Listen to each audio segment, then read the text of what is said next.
A warm welcome to all of you who have joined us today for this very special edition of OECD Green Talks Live. My name is Shardul Agrawala. I'm the head of the Environment and Economy Integration Division in the OECD Environment Directorate. And in this special edition of Green Talks Live, we will be launching a publication on assessing the economic impacts of environmental policies based on evidence from a decade of OECD research. Over the last few decades, governments have gradually been ramping up the stringency of their environmental policies to tackle a wide range of environmental challenges, from local air pollution to climate change to waste management and biodiversity loss. The ambition of these policies is, however, tempered often by their perceived negative effects on the economy.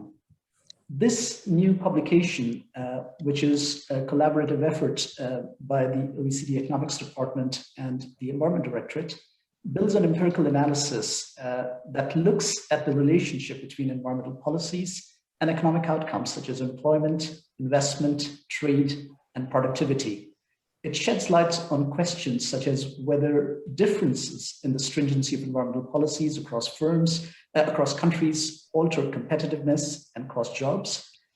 Does taking the lead trigger a first mover advantage? And what are the differentiated impacts of raising the stringency of policies across firms, industries, and regions? So it's my great privilege to welcome a very distinguished panel today. We will be starting with opening remarks from Rodolfo Lassi, who's the director of the OECD Environment Directorate.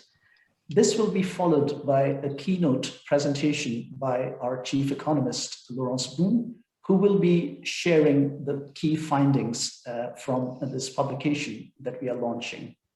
Following Laurence's presentation, we will have commentaries from three invited experts, Alan Gartland, who's the director of the National Center for Environmental Economics at the United States Environment Protection Agency, Claire Lombardelli, who's the chief economic advisor at Her Majesty's Treasury in the UK, and Riccardo Barbieri, who's the chief economist of the Italian Treasury.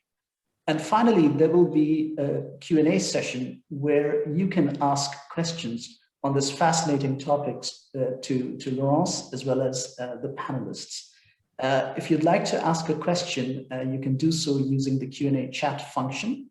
The Q&A is open already, and feel free to pose questions throughout the session. And I'll be picking out as many questions as I can to pose to the panel at the end of their presentations. So with that brief introduction, let me now invite Rodolfo Lassi to give his opening remarks. Rodolfo, the floor is yours. Thank you. Thank you very much, Shardul. Good afternoon to everyone. Let me also welcome you all to this very special edition of Green Talks Live. The Green Talks Live provide a special forum for the OECD Environment Directorate to engage in dialogue with the broader international community around our work. I am particularly delighted with this event because we are welcoming the OECD Chief Economist Laurence Boone and a distinguished panel of international experts for today's sessions on assessing the economic impacts of environmental policies. The publication that Laurence will be launching today is the result of a decade-long collaboration between the OECD's Economic Department and the Environment Directorate. The starting point of this book is that, as we all know, more ambitious environmental policies are necessary to tackle the challenges associated with present environmental issues, such as climate change, air pollution, water pollution, waste management, or biodiversity loss. Yet the ambition of these policies is often tempered by their perceived negative effects on the economy. Is this common phrase that if we support environment, we are affecting the economy, but it's not true. This publication could not be more timely. Governments across the world are currently working to align their recovery from the COVID-19 pandemic with ensuring environmental sustainability and ensuring that we are on a path to limit global warming to well below 2 degrees and reach climate neutrality or net zero greenhouse gas emissions by 2050. Recent OECD analysis has found that the overwhelming majority of the total recovery funds do not consider the environmental dimension, or worst, they could reverse progress in greening our economies. Less than 20% of the total recovery funds, in fact, only 17%, have been dedicated to the environmentally positive measures. The analogy that we can draw between our present and the past is apparent. There have been similar calls in the past to green recovery measures. Indeed, the case for green growth first gained widespread prominence following the 2008 global financial crisis.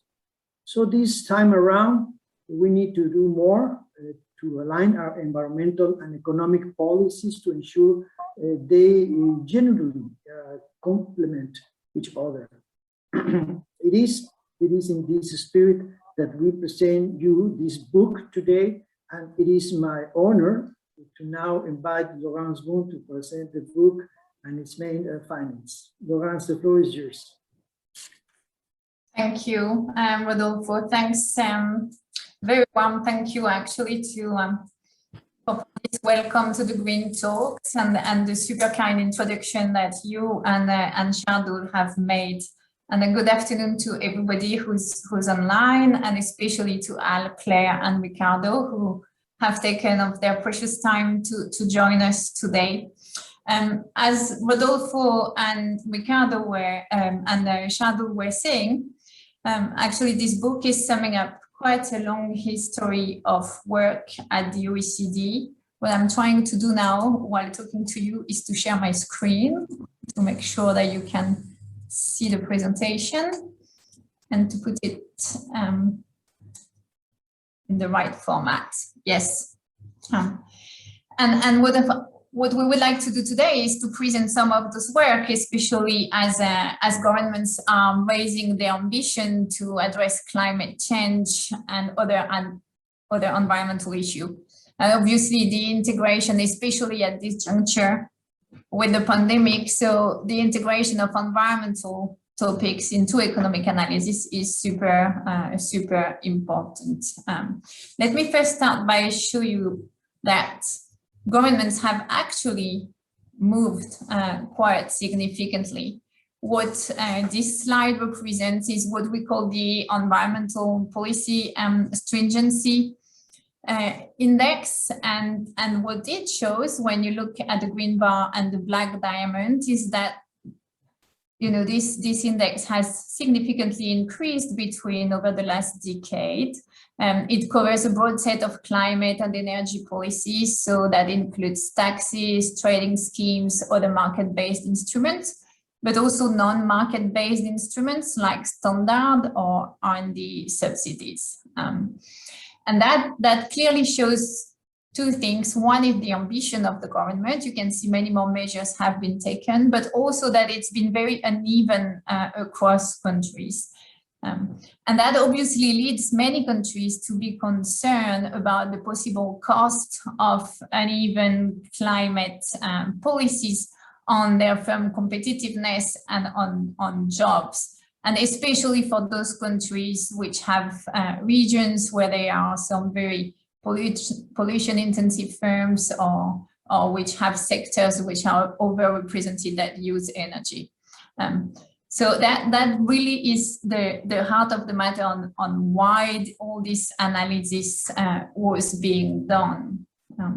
So what the book does today is really to look at this issue. It's been gathering a lot of studies at the firm level. So we wanted to understand what effect environmental policies had on firms and industries. And it also tries to find a sort of arch between two extreme views on environment and economics. One is that people fear the competitiveness and related job and income losses and the leakage of emissions if countries are too ambitious and all activity moving to pollution haven or less ambitious countries. And another view is that switching to a greener economy will come with productivity and job gains, and that will be very easy, which is akin to the Porter's hypothesis. Obviously, what I'm going to show you today is that neither of the extreme view is likely to be the right one. Let me give you a broad overview of what we find before getting into the detail. So what I will show you is first, actually it's not what I will first show you, but the first one of the first and most important results is when there has been significant environmental policies, these have delivered significant environmental benefits, and that's good news. It works. What we find as well is that on average, on aggregate across economy, the economic impact have tended to be quite small. But one of the other things that I want to show you with some of the results of this book is the impact of environmental policies is unevenly distributed, and it creates winners and losers, some firms, some jobs, some regions. So one should handle with care the environmental transition. This is the same type of effect that we got from the combined effect of digitalization and trade. So overall, it's good, but we need to pay attention to some special population and regions or activities. And then I will open with some further work that we're doing to assess first the impact of uncertainty. Obviously, policy uncertainty doesn't help. It doesn't help actually in implementing environmental policies, in inducing the private sector to do so as well, and it may reduce investment. And the other thing is some work that we're doing on the political acceptability of environmental policies, or in other words, how do we manage to have both environmental policy growth and preserve the people who might be affected. So let me start with what we have found. And let me start here. So one of the key findings is that when we look at the firm's level overall, whether we look at trade or investment or employment and productivity, the economic impact of past environmental policies are small on aggregate. What you can see on the left-hand side is the effect of environmental policy on trade patterns and exports. And where you really see it is in the red dotted line. And what you can see here is this is really tiny in comparison of the growth in trade or exports that we have seen over the past decade. So when we take into account how the world economy has evolved, the rise of market size, what happened with tariff liberalization or improvement in factor elements or specialization, and we add this red dotted line, we can see that the impact of environmental policies on trade and export has been quite small. Especially, I think what's important to note is at the economic level, if we take, for example, the example of less pollution intensive sectors like machinery and equipment, which you can see here on the right bar on the left-hand side chart, then environmental policies do not even had a negative impact. Quite contrary, it had actually a positive impact, and I will come back on this. On the right-hand side, what you can see is the simulated effect of a $55 per ton of carbon tax. And what the yellow squares show is that the effect on outward FDI are also small compared to the overall international effect to total asset ratio. So what that really shows is that unilateral strengthening of environmental policies may actually induce some relocation of investment to less stringent jurisdictions over the medium term. But if we look at the effect on aggregate, it's quite small. Obviously, the effect may vary with the economy, and especially here, we don't show small open economy. But what these two slides suggest is that other factors, especially when we look at FDI, the availability of skilled workers, a stable regulatory environment, transport costs, they might be more important factors to firms' investment decision than just environmental policies. So one thing I think we can take away from this as well is that countries can mitigate the negative effect of environmental policies on their competitiveness if they get other policies, including structural policies like education or infrastructure, right? Now, let me turn to them. But as I mentioned in the beginning, overall, and I've just shown trade and export and FDI, the effects are positive, but we show that for other economic variable like investment or employment. But when we look into the detail, it doesn't affect everybody in the same way. So here on the left-hand side, you have the effect on employment, and it shows the chart shows clearly that it varies across sectors. And in fact, the negative effect is, as you would expect, larger for more energy-intensive sectors like iron and steel, which is on the far left of the chart, or transport equipment or petrochemical. But it seems to be negligible for non-energy intensive sectors like food or paper manufacturing, which you can see on the right of this chart. And then on the right-hand side, we did the same type of firm study to look at the productivity, the effect on firms' productivity of an increase in environmental policy stringency. And here is something that perhaps you expected, which is that the most productive firm can benefit actually from more stringent regulation. And obviously the least productive firm may lose. And that's generally because the most productive firms have access to the best technology, to financial market. They have the funding to actually switch quite easily their energy sources or their investments, so they can better adapt to new regulation and to policy changes.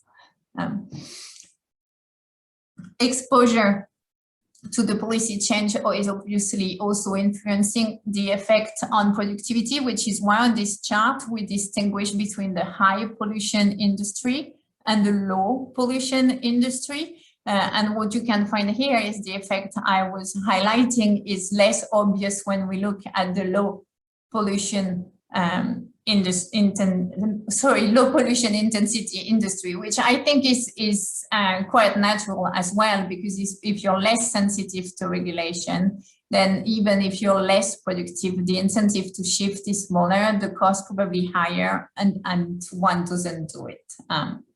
So overall, what that shows is that the least productive firms may suffer the most from environmental policy stringency, and additional policies may obviously be necessary to actually address the negative effect not on these industries, because you wouldn't want zombie firms, but on the people who are working in these sectors.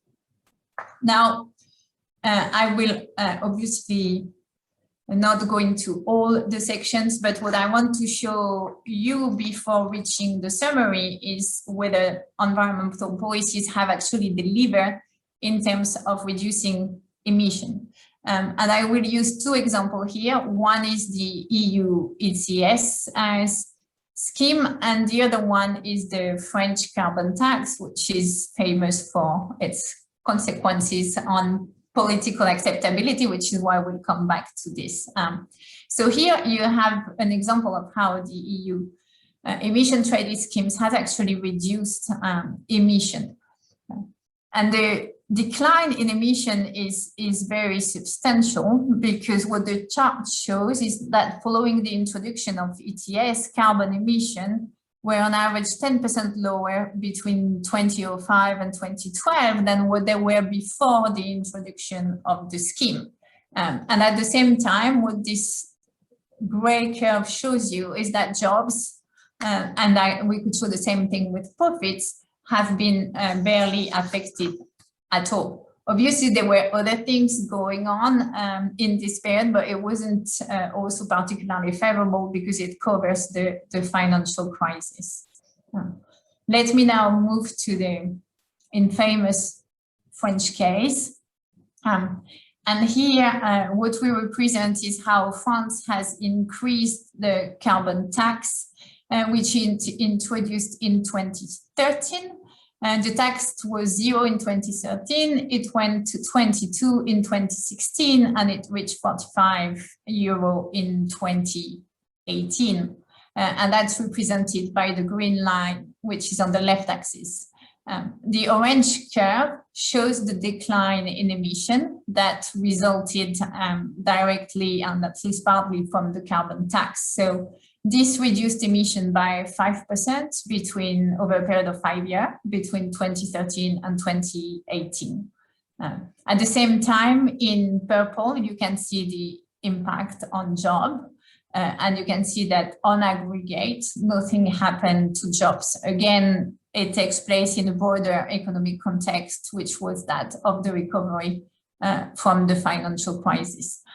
But in the book, like in the literature, you can see quite a number of studies which show that instruments like a carbon tax, but this is not the only instrument, on aggregate do reduce emission. On aggregate do not have an impact on employment, but when we look at the disaggregated level, we know that they do have impact on some regions or some sectors, like what we have seen before. And obviously that's a big issue when putting in place such an instrument. So if I attempt to sum up all the results from the book here to conclude this part, what you can see on this chart is the expected effect from a 10% increase in energy prices on the manufacturing sector. Again, that shows a significant reduction in emissions, so large environmental benefit.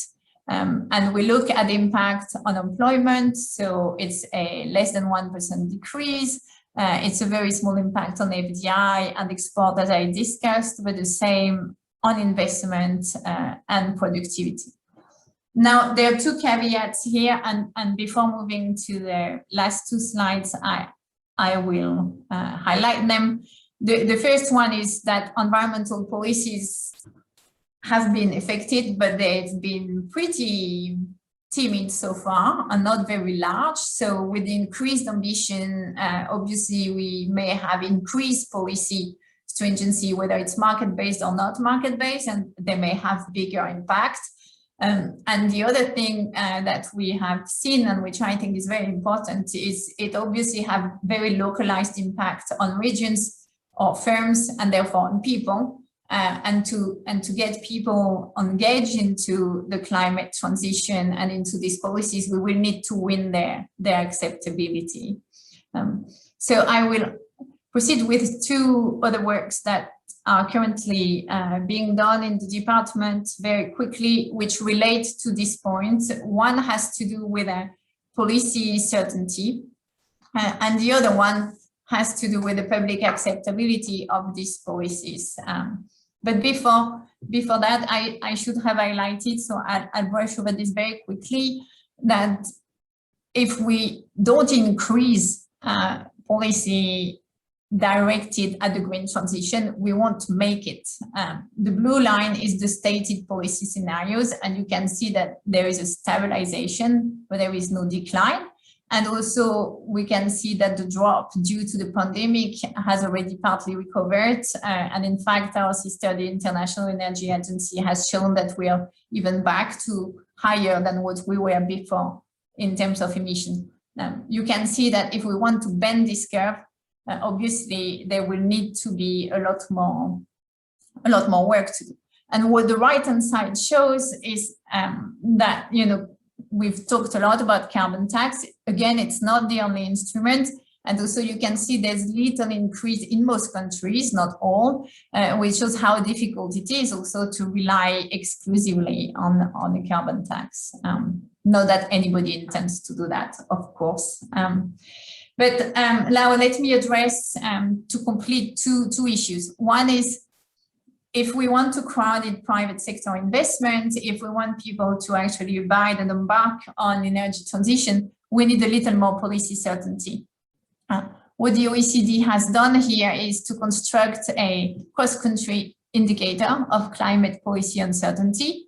It's based on newspaper article counts. It covers 12 countries between 1990 and 2018. We will publish this index later this year. And what we wanted to see is how much this policy uncertainty may affect investment, and particularly in large and carbon-intensive firms. And you can see that here, when the policy uncertainty is high, it induces a reduction of about 9% into investment for the high carbon-intensive firms, because it's obviously very costly for them. These are very long-lasting investments. But it also has an effect close to 7% for firms which are less carbon intensive. So stability of policy is really essential in addressing energy transition. The other thing is obviously what happens with people, and everybody heard of the French yellow vest, but that actually happened across the world from Chile to Australia and other countries. So what we are doing here is trying to understand how people can actually embark on energy transition. And this chart is an illustration of the large-scale nationally representative surveys we're conducting across many countries to measure and to improve the understanding of the factors that drive public support for climate change mitigation policies.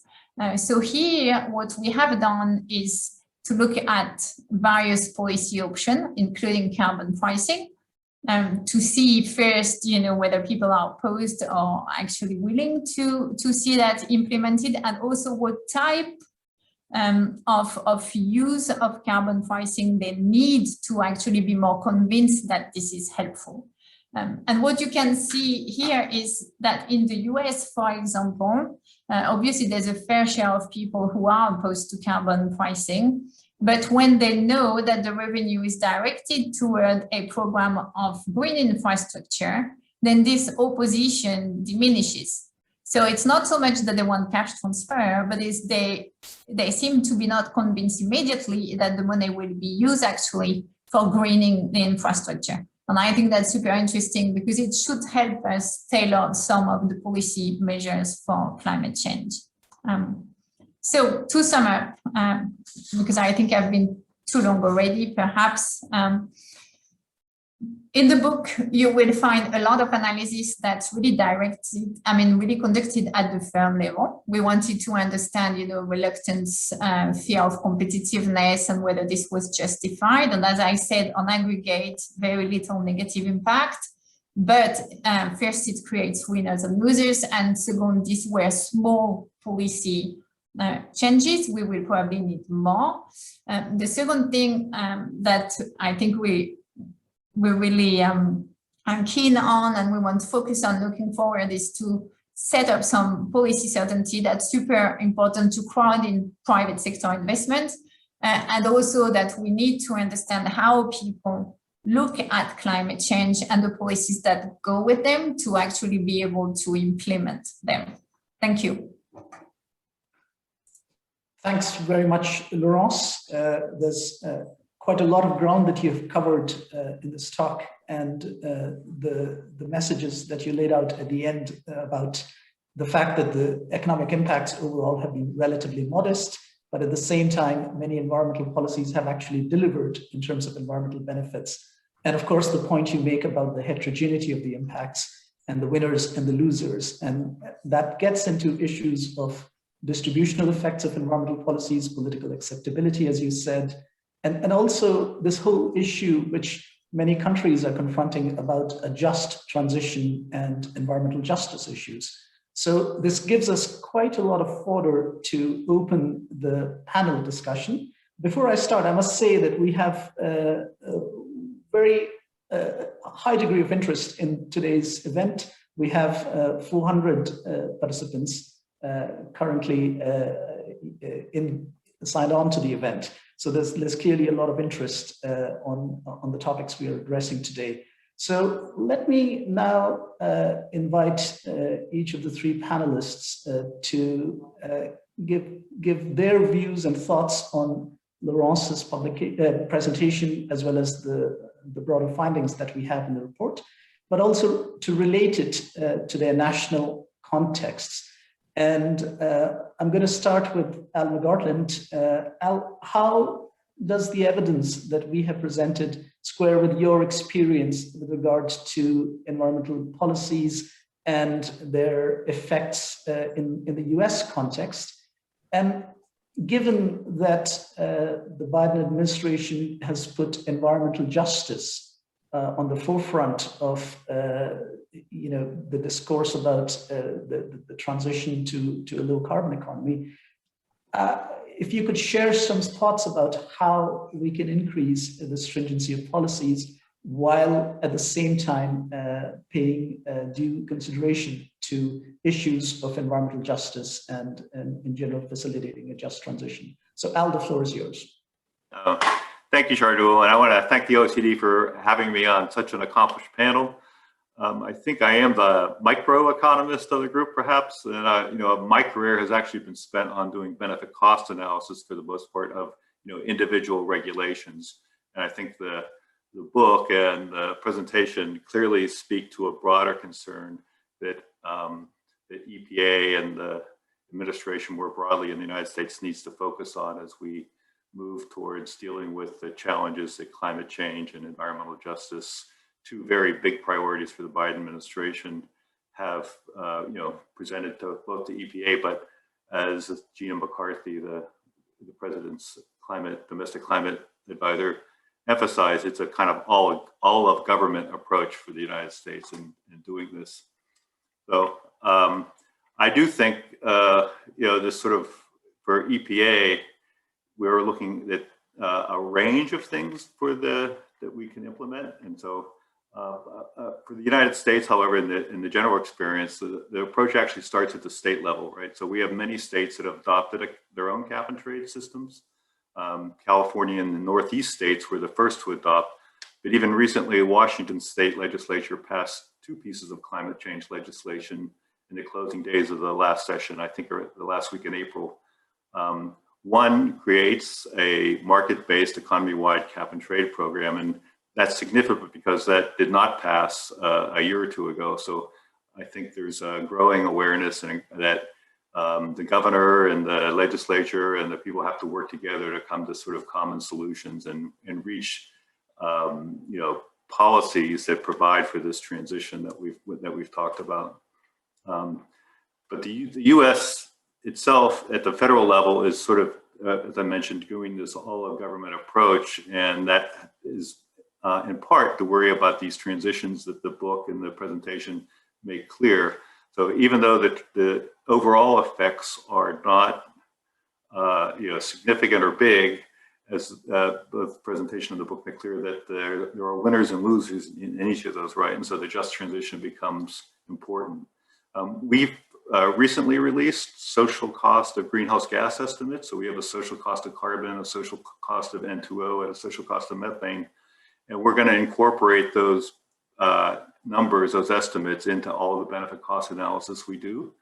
And that will, in fact, make sure that the cost of climate change gets accounted for. Interesting, many states have also adopted the social cost of greenhouse gases in their own decision making, whether it's to thinking about new electric power plants and making sure that the cost of greenhouse gases gets weighed in that. EPA also recently proposed a phase out of HFCs, hydrofluorocarbons, which at least the ones with a high global warming potential. Interestingly, in that the EPA is proposing to do a kind of cap and trade for that, where we're going to allow sources to buy and sell both the rights to produce and the rights to sell HFCs. So, but the key there, and I think the key for all the issues associated with cap and trade that have come to the fore recently, as you mentioned, Chardoul, is the environmental justice implications of a cap and trade. Economists like myself love cap and trade, right? Because it allows for the flexibility to allocate emissions where there are high costs of abatement, and where there are low costs, we want economic actors to take advantage of those low costs and do the abatement. So it's a very cost-effective way.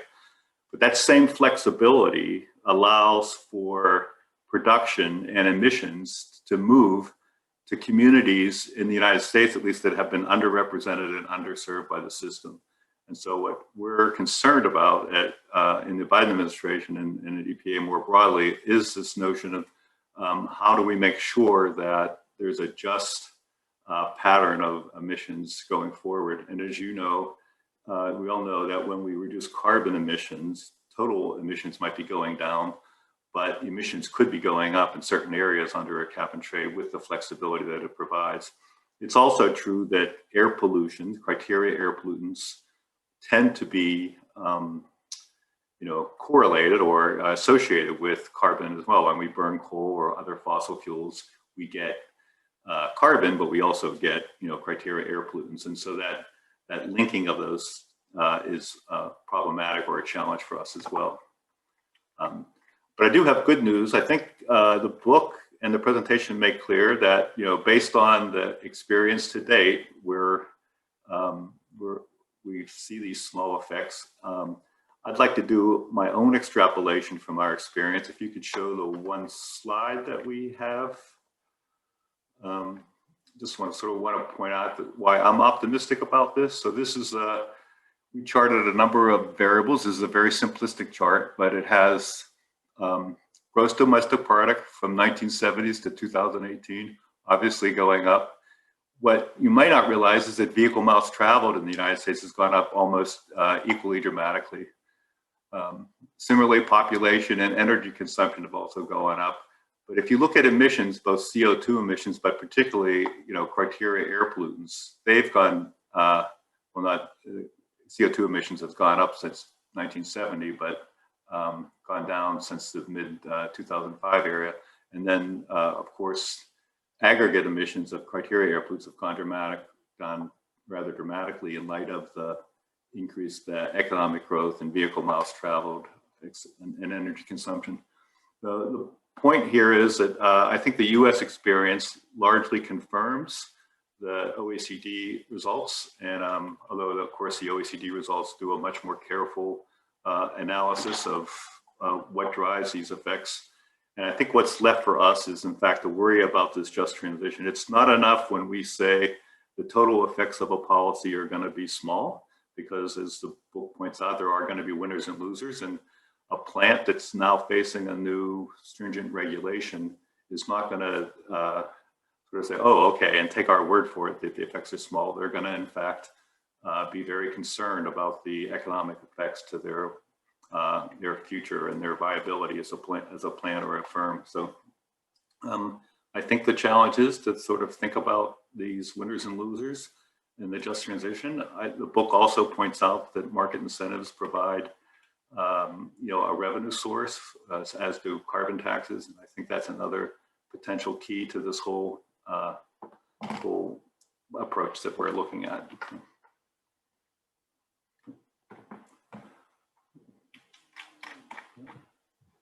Do you want me to? Okay, thanks very much, Al, for those thoughts. If I may just pose a small follow-up question. You mentioned the potential of conflict between cap and trade systems and disproportionate impacts on disadvantaged communities. How are you considering addressing those impacts? Well, that's a complicated question. So in the proposal for the cap and trade for allocating the rights to produce hydrofluorocarbons, we look, in fact, at baseline conditions. In the analysis that we've done, we look at the conditions under where these HFCs would be produced and where the production might be going under this tradable system. And so with the proposal is for 2 years, and so we're going to look at the sort of emerging pattern of emissions that would come out of that. And of course, we have other regulatory programs that buttress and complement the system as well, including regulation of air toxics and criteria air pollutants, et cetera. So I think it's more of an awareness first, that allows us then to deal with the problems as they come up. But it's the unawareness, I think, of EJ as an overlay to policy where that could give rise to sort of the environmental justice problems in the future. Thanks very much, Al. So now from environment ministries and environment agencies, we switch to the Treasury side. And I'd like to invite Claire Lombardelli to give her thoughts on the presentation and the discussion so far. One of the threads I was hoping you might be able to tease out in your remarks is this issue of green investment. We noticed that there's a growing demand for green investment, and what opportunities do you see for green investment to play a role in a green transition for the UK? Great. Thank you, Shardul. Thank you very much. And hello, it's really nice to be here, everyone. So I really welcome this publication and the discussion. And it's really kind of the OECD to invite me to speak. I mean, transitioning economies to net zero positions is, probably the biggest long-term economic challenge we all face, and will come with a sort of huge reallocation. And something of this scale will come with lots of opportunities. I mean, this publication and the analysis in it provides us some important lessons, and is a pretty good, provides a good platform for thinking about what we do next. I mean, from a UK point of view, I mean, like other countries, this is clearly rising up the agenda here. We've got commitments in law to deliver net zero by 2050, and this is increasingly an issue driving decisions across business in many sectors, and importantly in financial services as well. We're increasingly seeing this as a driver.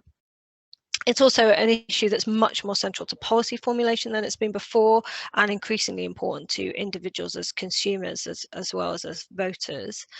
So in the UK Treasury, we've been undertaking a programme of work to look at that transition to net zero and how that can be funded, by taxpayers, businesses and households, and assessing the sort of choices that society's got to make there in terms of where the costs will fall and the impact that will have on certain types of households, certain businesses, certain sectors, and how we sort of think about that and making that transition as economically efficient as possible.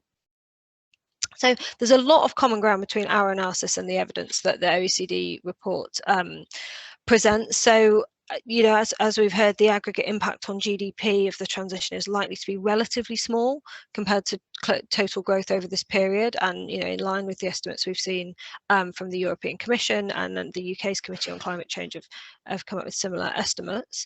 I mean, as we've heard, the economic impact, and Laurence has some charts on this, will be very uneven across the economy, and the scale of the change for some businesses, some sectors, some regions will be really, really substantial. So within that sort of macro picture, there's going to be quite large distributional impacts. I mean, our analysis shows you the government's going to have to use a mix of policy levers to address the sort of multiple market failures and ensure that the transition is efficient. I mean, among those available levers, carbon pricing is particularly important. You can see why the presentation that Laurence put forward sort of focuses on it. I mean, it directly addresses the core market failure here that's driving climate change. And so it provides a very efficient lever in driving low-cost emissions abatement and green innovation, as Al said. It will deliver lower mitigation costs compared to other levers. It's got many benefits sort of beyond that. It provides a long-term signal to the economy, so it helps with the uncertainty problem that Laurence talked about, and therefore helps with crowding in the private sector investment that needs to come. And it can be effective in driving emission reductions where there's uncertainty over technology, but it does come with its limits, and the government's going to need to use other levers to incentivize action to remedy some of the difficulties that the transition presents for those households, sectors, businesses that are particularly exposed. I mean, to look at the costs and the uncertainty around those. So I think the OECD analysis is right to caution that there are limits to how much we can conclude from decarbonisation experience so far as a guide to what's going to happen in the future. I mean, it is the hard to decarbonise sectors that are still to come, and so we need to be a bit cautious about what we can learn from what we've seen. I mean, in the UK, we've decarbonised faster than most major economies in the last 30 years. And that is a result of the change in the stringency of our environmental policies. I think in Laurence's chart there, you could see the UK as one of the sort of biggest changes in terms of the stringency of our environmental policy since 1995. But what we've done there is we've done what's easiest. So our relative gains are mostly from the decarbonisation of the power sector in the UK economy, and which is, you know, difficult and challenging, but compared to what's to come is at the easier end of that spectrum.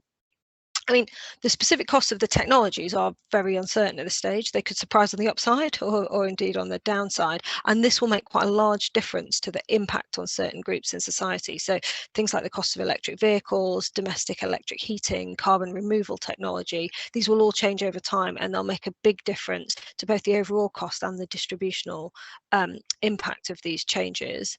I mean, this report presents some evidence in favour of the Porter hypothesis that increased regulation leads to increased productivity gains. But the literature, I mean, it's mixed on this subject, and where benefits are found, they could take some time to materialise, which proposes a political challenge for public buy-in. They also bring distributional challenges. The most productive firms are those closer to the frontier will benefit. Those less able to take advantage will obviously fall behind. I mean, we also need to think about the fact that the needs and the costs are thought about nationally, as most of the policy levers are national, but internationally the risk of carbon leakage could obviously increase if if the gap between emissions mitigation efforts across countries grows, and carbon price differentials are obviously one aspect of that. I mean, the OECD report also presents evidence that environmental policies may reduce investment by shifting it abroad to countries with lower environmental requirements. That's obviously a risk. And this demonstrates the scale of the policy challenge in catalysing a necessary capital-intensive transition. Thinking about the distributional side, so I mean, ultimately, the cost of this transition will be footed by households, sort of either through wages, taxes, or prices. But those impacts are going to be uneven. This is something we're giving a lot of thought to. I mean, obviously, poorer households consume more emissions as a proportion of their income, while richer households obviously consume more in absolute terms. So, asking polluters to pay will be regressive as an approach, and of course, there will be very clear geographic differences because of the difference in sort of sectoral balance across geographies. We see that in the UK, it will be true of many countries. And of course, characteristics such as car use, type of residence, job type will determine the costs that households are going to face as well, which leaves a really large role for policy in determining how the costs are distributed, and in specifically thinking about how government policy needs to target and mitigate the largest costs where it chooses to.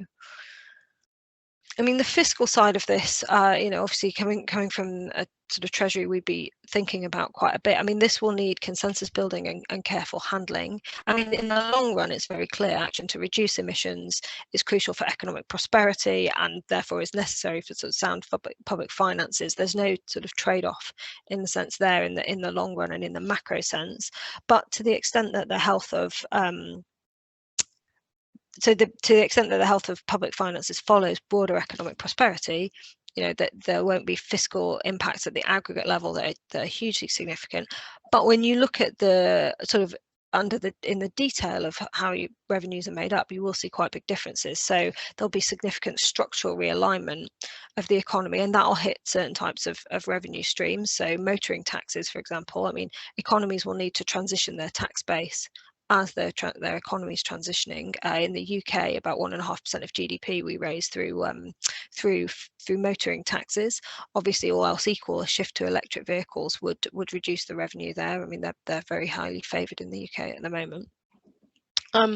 Just to come to the question you asked about sort of innovation and the opportunities from that. I mean, you know, there will be significant sort of structural change, and you know, there will be a change for that. I mean, it will create a lot of new opportunities for employment. I mean, actually, the sort of macro evidence the OECD have got shows you that there isn't this this trade-off that's quite often perceived between environmental stringency of policies and employment. I mean, actually, what you'll like to see also is some new opportunities for employment created, just as you'll see shifts away from other sources of employment. I mean, you know, demand for low carbon goods will encourage new industries to emerge. It will create jobs in various places. I mean, you know, what the UK economy will be doing, as others will, I think, is looking to build on areas of existing comparative advantage, new export opportunities, and there will be sort of certain areas where the UK will want to establish itself as an sort of extend its position in where it's already a global leader. I mean, we have strengths in certain areas of advanced manufacturing, and some of that will be at the heart of the sort of green industrial revolution. We also will be making, you know, a big contribution to making some parts of scientific research, and that will support the adoption and diffusion of many innovative low carbon technologies. You know, we have expertise in things like offshore platform installation and management from the oil and gas industries, and we'll increasingly apply that to things like offshore wind. I mean, also, the fact that our legally binding decarbonisation requirements mean that we'll need to act soon, and perhaps before some other countries, mean that provides a sort of competitive and innovative opportunity for competitive and innovative UK firms to take advantage of sort of early expertise in that sense. I mean, the other thing to sort of bear in mind is it's not just about manufacturing. You know, we have a natural advantage in providing services, and for a low carbon economy, there will be a lot of requirements in that sort of space. So that's financing, where there's a huge amount of activity at the moment, but also legal, consulting expertise, software services. And you know, there'll be large amounts of labour needed for things like the transition of housing and heating systems to net zero. I mean, one of the biggest changes that will need to be made will be around actually how domestic heating is delivered, and that's an area which is obviously very labour intensive, and so it will be a labour intensive change to make. So I mean, look, I guess in conclusion, I'd say governments have signed up to quite ambitious, very ambitious climate goals. The hardest decisions around how to reach them are in many ways sort of yet to be taken. Those decisions are going to require choices which will have productivity, fiscal and distributional impacts. And so, you know, there's a lot that we need to think through, a lot that we need to understand, and reports like this are a really good base for helping us think about some of those choices to come. Thanks very much, Claire. There's a lot that you covered, and I'm tempted to ask you some follow-up questions. Maybe if I can only pose one question. You did early on mention the distributional impacts within society, you know, whether it be it households or disadvantaged sectors or different groups, and you mentioned that there'll be need for other policies to address some of those impacts. What kind of flanking policies are being actively considered in the UK, for example? I mean, you can address it either for households or firms, or whichever group.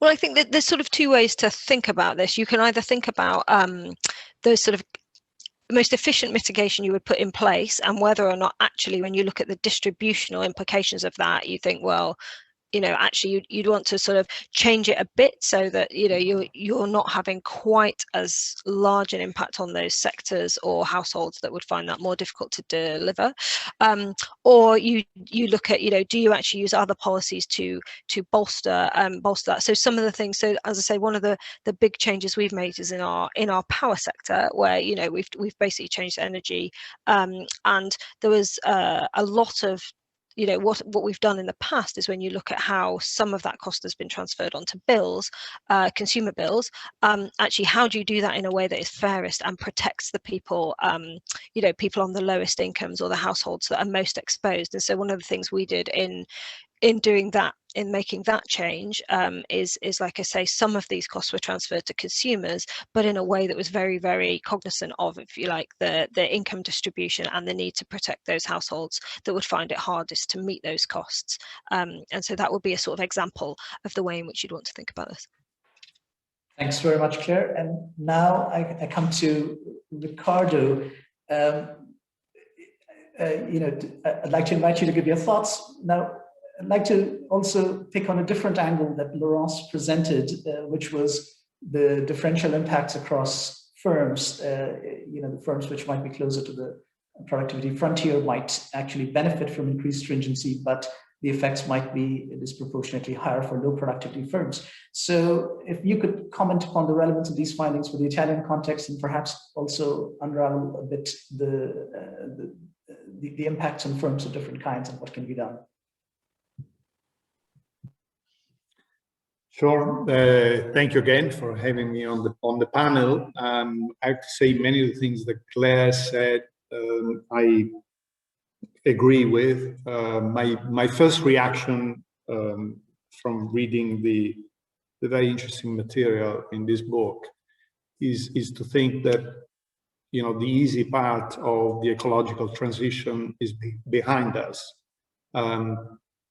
That the adjustments that we've seen in the past 2 decades were largely driven by price mechanisms. Of course, there was also an element of regulation, but the goals have been set, for instance, at the European level for 2030 are extremely ambitious in terms of reduction of emissions, for instance. And, you know, we've just been going through the complex exercise of putting together a recovery and resilience plan. We have this big European initiative, which I believe is extremely important.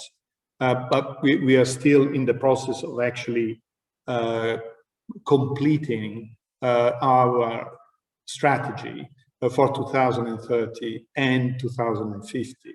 The two things have happened in parallel.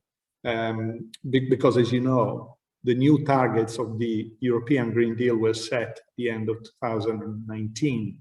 And then we had the pandemic, and over the past year, obviously policymakers have been pulled into many different directions. So I think the work of actually designing a long-term strategy is still underway. And as Claire said, there are difficult decisions to be taken. In my opinion, but you know, I'm not an environmental economist, so you know, probably my opinion is not that relevant in this context. But I don't believe we can complete the job with price mechanisms. In other words, by raising taxes. Obviously, that would be a very important part of the story. But I think, you know, there are some people who are totally price insensitive. If you, at some point, do not decide that you cannot drive into a city with a diesel car, some people will be able to afford even, you know, 10 euros a liter, or you know, perhaps 1,000 a liter. So the you know, the regulatory aspect of the story is quite important, and as a result, I think, you know, these very interesting findings need to be put into context. My own preference is to look at issues in a general equilibrium framework. Of course, it's very difficult to model all the aspects, but I think ultimately I wish that both in the European context and in the Italian context, we will be able to develop this very broad approach to consider different policy alternatives as we face this more challenging stage of this ecological transition. Now, in terms of defining the box, I found that this comparison between the pollution haven hypothesis and the Porter hypothesis was quite interesting in my own view. We've seen a bit of both in the past 20 years, meaning there's clear evidence that some industries have migrated towards either energy producing countries or countries that had lower environmental standards. Obviously, in Europe, we also have an active ETS trading system, which provides firms the ability to trade pollution rights. And I think this is one of the key policy levers for the future. Now, in terms of what we can learn from these findings, again, I thought, the finding that there is some evidence of these Porter effects is important and encouraging. It's not surprising that firms that are apparently, or industries that are apparently more productive are also more successful at adapting. Given the long-standing debate on productivity or lack of productivity growth in the Italian economy, I have to say that I'm always a bit cautious when it comes to these empirical studies, because I think the findings depend crucially on how you define an industry or a subsector within a given economy.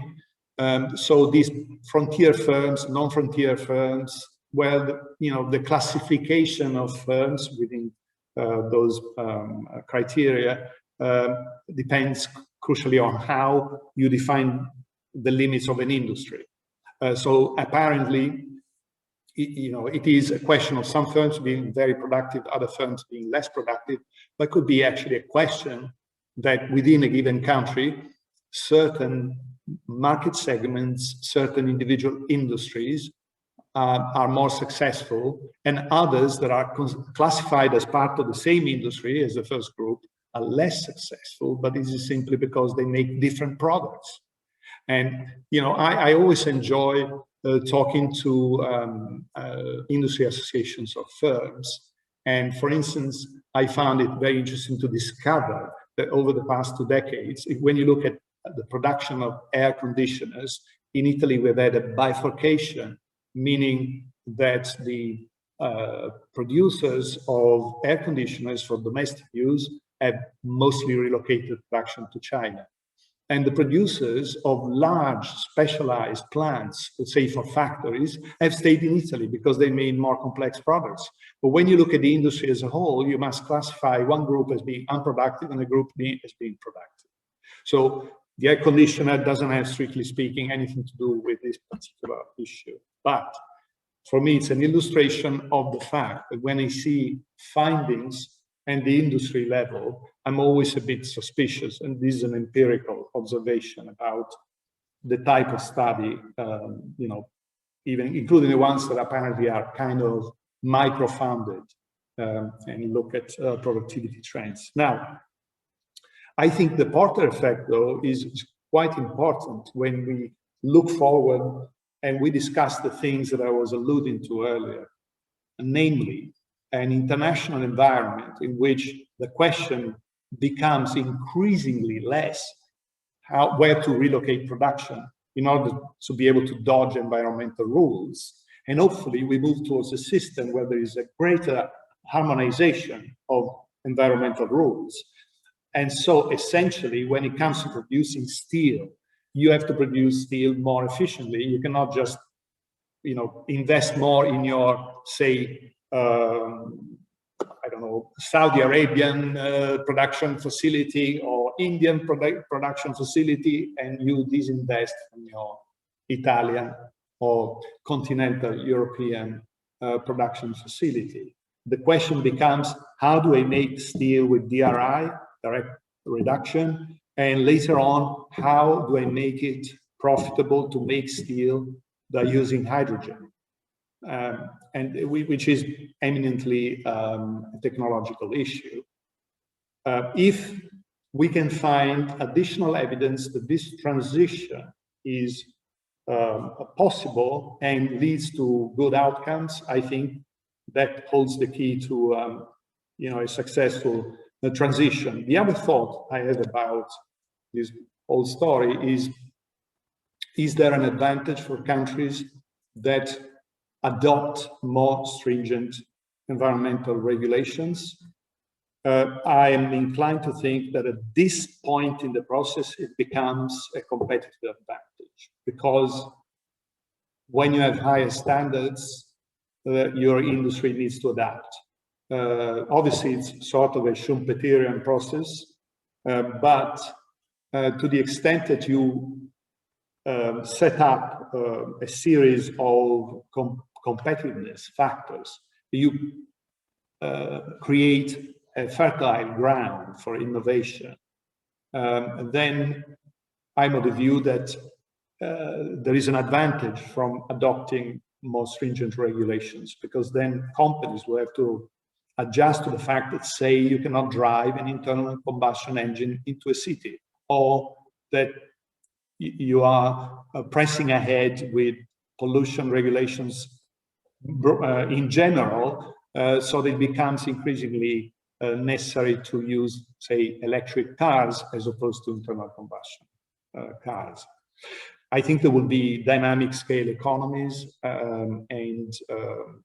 so in this respect, I think it's interesting that when we look at developments in China, China has clearly been the polluter, the marginal polluter in the past 20 years, but now they're really pressing ahead projects concerning the electric car and hydrogen and all other innovations, which means, in my opinion, that we are past the inflection point where investing in clean technologies gives you a competitive advantage. At least this is the thinking, evidently, in China.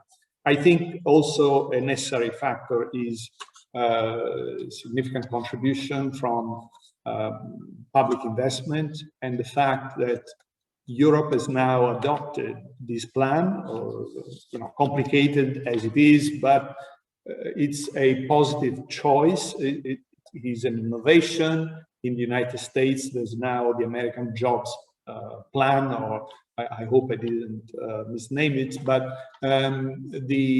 this new plan to develop infrastructure and do it in an environmentally sustainable way.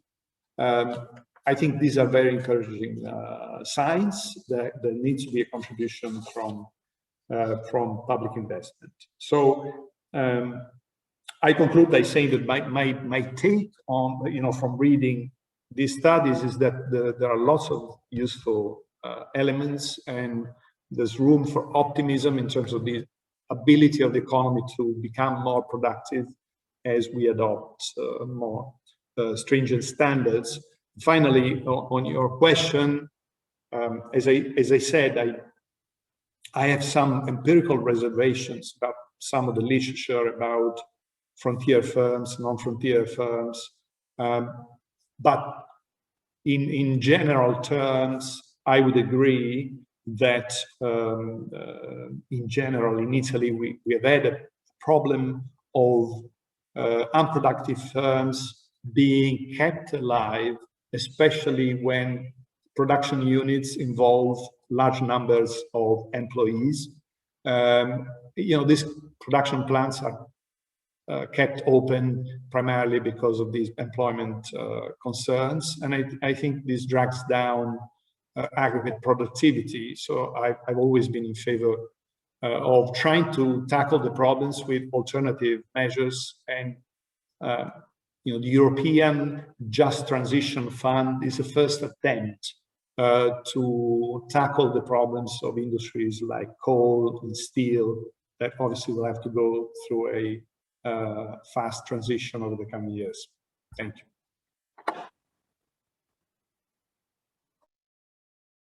Thanks very much, Riccardo. We have a large number of questions which are coming up in the chat. And let me start with one which is posed in the context of ETS prices, that historically the ETS prices were low, but to what extent are any results on modest economic impacts based on that historical period relevant if the prices rise significantly. But I can pose the question a bit more broadly. I think, Laurence, coming back to you, you mentioned that the results that you presented are obviously based on historical levels of environmental policy stringency and the increase we've seen over the past couple of decades. You also mentioned that to achieve the more ambitious environmental goals, we'll have to significantly raise stringency. So the question is, to what extent are the past findings a useful guide? What can we retain from those past findings as we look to the future and stronger environmental policies? Thank you, Shardul, and thanks to Anne-Claire and Ricardo for very clear exposition of how they see things. I think it was hugely interesting, and it's great that we could hear them. There's several things. I think, obviously we cannot do a simple rule of thumb. The effect was X, so it's going to be now 3 times X or 4 times X. That's for sure. But I think there are at least 2 main lessons, and I might find more on the way. The first one is about policy certainty, and I think Ricardo, Claire, and Anne highlighted that, just giving some path so that people can adjust. Take the example of Sweden, for example.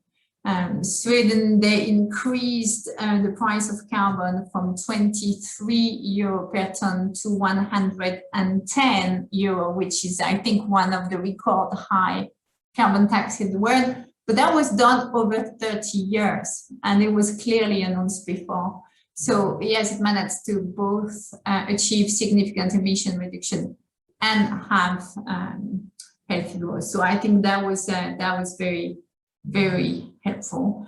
The second thing is, and I think we heard that in particular from Claire, there's not one set of tools that everybody can use in the same way. I think if you contrast what Anne and Claire were saying, it's quite obvious. In some countries, carbon tax will be a more prominent tool than others. In other countries, regulation will work better. It depends on your geographical location, what's your initial position, what the type of energy mix that existed before, whether you had huge nuclear energy or not, for example. Also, the impact on people distribution is super important. I think to remember that, for example, 70% of people in France use their car to go to work and have no other alternative. So obviously carbon tax is going to hurt massively. So there's a second lesson, which I think it's very country specific. There's no one size fits all decarbonization policy. And the third one, I think, 2 more points perhaps. The third one is we cannot do decarbonization without people and without firms.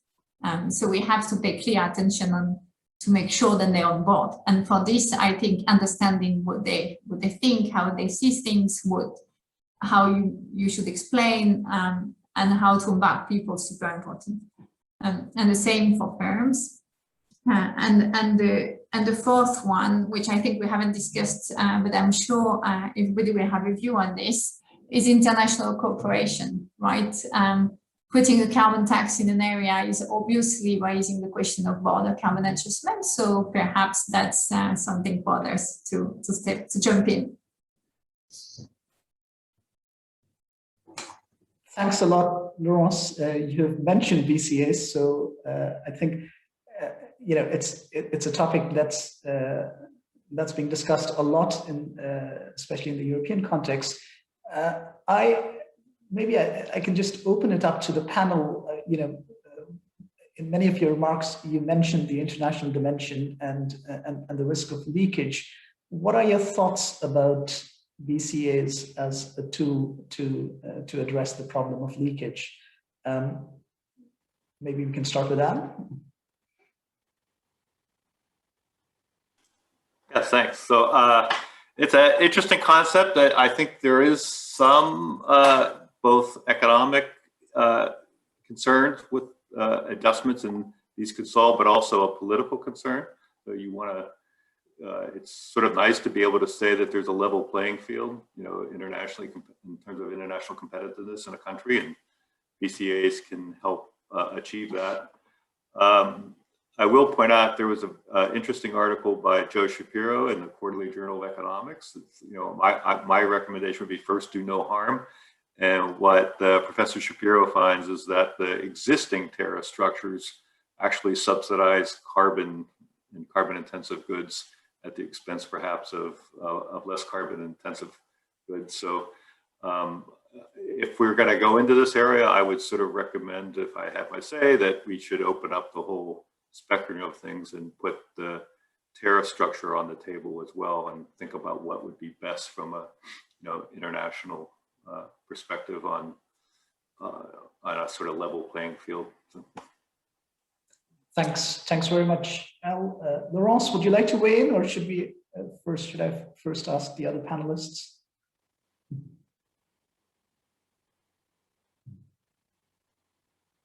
No, fine. I mean, I've talked a lot already, so I'm okay. sure I have things to say about this. So Claire or Ricardo, would you like to weigh in on BCAs?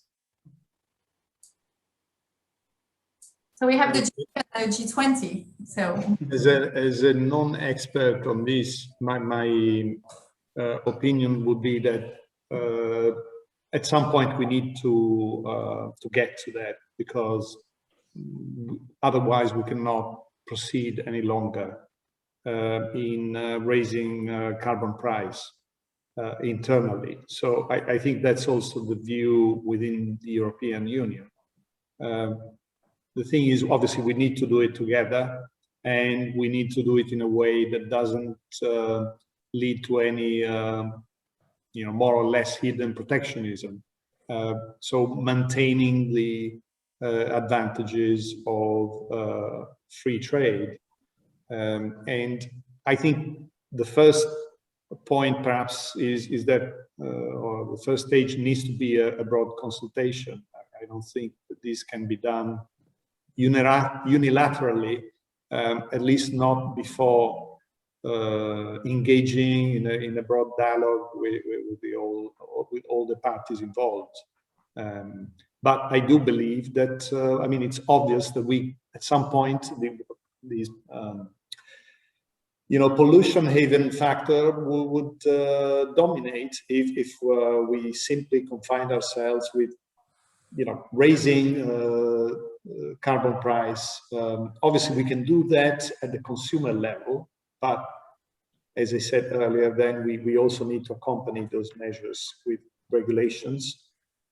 But in terms of our manufacturing industry, which we need to preserve, I think it's inevitable that we get to a point where there is greater harmonization in carbon pricing, or else we need to have some form of tariffs to offset that.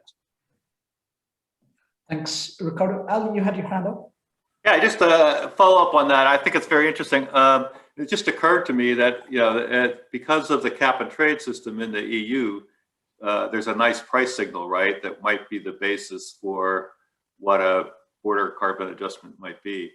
But it seems to me we would then have to worry about countries that don't have that and are choosing to do a sort of regulatory approach, which also decreases the carbon content, right? If you're regulating like how much, a clean energy portfolio or whatever for producing electricity in your country, but there's no clear price signal that comes out of that. And so I think that's an additional complication for thinking through how these BCAs would work. Because that they still face an implicit price, it seems to me, based on the regulatory structure, but they don't face an explicit price from a trading system. Thanks, Al. Laurence or Claire, would you like to comment, or? I mean, I don't have much else to say that others haven't. I mean, look, clearly the risks here are evident to any economist, right, in terms of carbon leakage and in terms of the polluter haven. And so, carbon border adjustment mechanisms are clearly a part of the international toolkit potentially to deal with those. But as Ricardo said, I mean, this is very much an international international problem, and one that, you know, ultimately you would hope actually in the end whether or not they're used is a different question. Laurence? Sure. So I think I agree with everybody that, you know, they have advantages and disadvantages, and it's a difficult choice anyhow. And it will, I think what I had in mind more initially was that there will need to be discussion at the international level whenever we talk about carbon price, because of the distortion that may induce and because what people think about it. But border carbon adjustment is not the only instrument for reducing emissions and mitigate carbon leakage at the same time. You also have fee-based, or you have international sectoral agreement or things like that. For example, I think the issue of sectoral agreements is quite interesting because they manage to reach an agreement within a sector without, you know, raising competitiveness issue. And for example, you have the International Maritime Organization, which adopted a climate strategy to reduce emission from shipping by at least 50% by 2050. And that is WTO compatible, and it obviously helped them being on a level playing field when it comes to taxes on carbon. So we can, let me say, we can have perhaps more imagination as well beyond BCA. Thanks very much, Laurence. There's a long list of questions that I have, but we only have about 6 minutes left. Another big topic that is obviously high on the agenda is how to green the COVID-19 recovery, and all of you are at the front lines of that discussion. Now, Rodolfo Lassi in his opening remarks mentioned that there's a lot of attention to the green recovery, but so far less than, according to OECD estimates, less than 20% is dedicated towards greener measures, and there might be other measures which might actually work against greening the economy. Maybe if I could start with you, Laurence. I mean, you're obviously, as OECD chief economist, on the front lines of helping countries design recovery measures. And what we have seen in terms of where we have these green elements, the prominent feature is the emphasis on stimulus investments, obviously given the context in which they are being put in place. And one question that I have is, are there potential risks to these recovery policies? And also in this context, what is the relevance of longer term signals like pricing of environmental externalities, which are the focus of the book that you just launched in terms of transforming the economy? So let me perhaps compare what happened in the financial crisis and what's happening now. I think in the wake of the financial crisis, where we also saw emission declining, where economies were really hit, there was a real desire to kickstart the economy very quickly, to push it back to pre-crisis level, which is perfectly normal. And we know that, I mean, Claire and Ricardo might disagree with this, but it's, for example, easier to put money into existing industries like the automobile industry, or to put money into existing infrastructure. And that sort of led, obviously, if you do it for infrastructure, it locks in investment for quite a long time, because energy or transport infrastructure are very long life infrastructure. And the same with the automobile industry. I'm sure Ricardo and Claire will remember that every single European country boosted their car industry, right? So I think we learn from this. We haven't seen that in the current crisis at all. And I think as well, seems to me the general climate and environment is much more conscious and sensitive to what's happening with climate and pollution, as I was saying. So there's a lot more awareness of how to push things in the right direction. And And we are seeing more emphasis on climate. Ricardo was talking about the EU recovery plan. I was quoting the Biden administration plan, and Claire reminded us that probably the UK is one of the countries, if not the country, with the longest strategy for decarbonization. So I think this, if I may, I hope this time will be different. And the second part of my question was, like, how do you see, the spending measures that we are talking about and the relationship with underlying reforms, including pricing of environmental externalities? So I think what we're trying to really advocate here at the OECD is to have complementary policy. If you decide to radically shift some energy sources, you need people rightly trained to do that.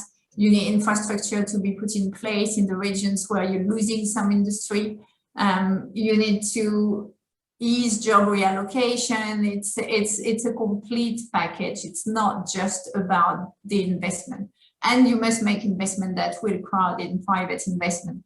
One obvious thing, for example, is the digital grid, right? Cross-border, because if there's the more we use renewable consumption, the better the digital system that we need to match production and consumption. And obviously, it's a lot more difficult to be self-sufficient with renewable energy within just one nation's border. It's easier if you can communicate with the others. But that will require physical infrastructure. It will require people to be trained for that. And it will require that we take care of those who are losing their job because their industry is going away because of this.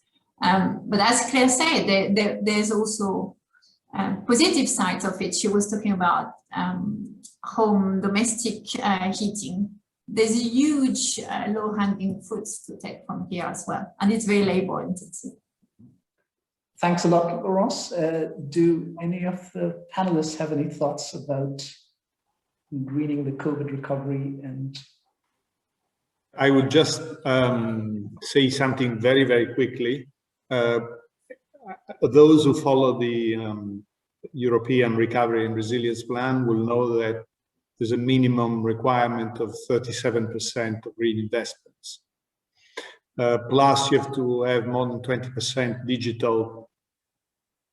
In Italy, we've added a share of expenditure going to the weaker regions, weaker economically, of the South, of at least 34%, but actually it's more than 34% in the program.